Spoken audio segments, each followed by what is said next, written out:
আছে, যার ফলশ্রুতিতে আমি দীর্ঘদিন যে মার্কা নিয়ে প্রচারণা করেছি, ভাগ্যের নির্মম করিয়া গেল সত্য, ওই মার্কা নিয়ে আমি অত্র নির্বাচনে প্রতিদ্বন্দ্বিতা করতে পারতেছি না, কারণ আমার কাছ থেকে আমার মার্কা ছিনে নেওয়া হয়েছে। যার ফলশ্রুতিতে চান্দিনার সর্বস্তরের মানুষের চোখের ভাষা বুঝেই আমি অত্র নির্বাচনে স্বতন্ত্র প্রার্থী হিসাবে কলস মার্কা নিয়ে প্রতিদ্বন্দ্বিতা করতেছি।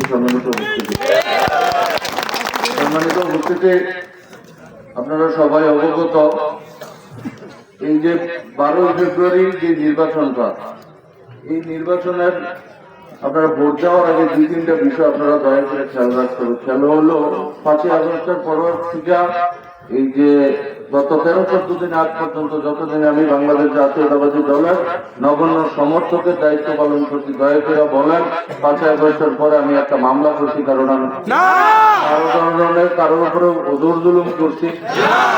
কেন করি নাই? আর পিছনে একটা বড় কারণ হলো আমরা চান্দিনাবাসী, সবার সবচেয়ে বড় পরিচয় হলো আমরা চান্দিনাবাসী। এরপরে বিভিন্ন ধর্ম, শ্রেণী, পেশা, সকল ধর্ম, বর্ণ নির্বিশেষে সবাই আমরা একসাথে ভাই ভাইয়ের মতো থাকতে থাকবো, এটাই হলো আমাদের প্রত্যয়।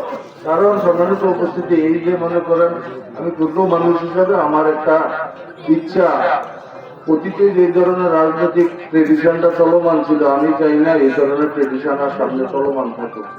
এই দল গভর্নমেন্টে গেছে, ওই দল গভর্নমেন্টে নাই, ওই দলের লোক জড়াইবো, ওই দল গভর্নমেন্টে এসে এই দলের লোক জড়াইবো, এটা তো আমার হিসাবে আমার এটা অপছন্দের বিষয়।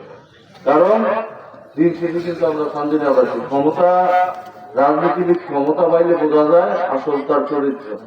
কারণ 5ই আগস্টের পরে আমরা একটা মামলা করি নেই, কারো ধরনের কোনো বিশৃঙ্খলা করি নেই, কারণ আমরা চাই শান্তিপ্রিয় চান্দিনাবাস গড়ার লক্ষ্যে আমরা অবস্থা থেকে চেষ্টা করছি, সবাই সবার অবস্থা থেকে চেষ্টা করতেছে। এই হলো আমার কথা। আর পরিশেষে আপনারা সবাই জানেন আমার বাবা এবং আমার চাচারা সবাই মারা গেছে, আমি এতিম সন্তান হিসেবে আপনাদের কাছে আমার অনুরোধ একটা থাকবে, আমার বাচ্চাটা যদি জীবিত থাকতো, আমার নির্বাচনে বৈতরণী বা নির্বাচনের কাজ যেভাবে করতো, দয়া করে যারা মুরব্বিয়ান আছেন দয়া করে আমার বাচ্চাটার ভূমিকাটুকু পালন করবেন আপনারা সবাই। সাক্ষী রেখে আপনাদের সামনে কথম করতেছি, যদি আপনাদের দোয়ার উচিলে আল্লাহ রাসূলের দয়ায় জনপ্রতিনিধি হইতে পারি, তাহলে আমি আপনারা আমার দোরগোড়ায় যেতে হবে না, আমি আপনাদের দোরগোড়ায় হাজির হবো। সম্মানিত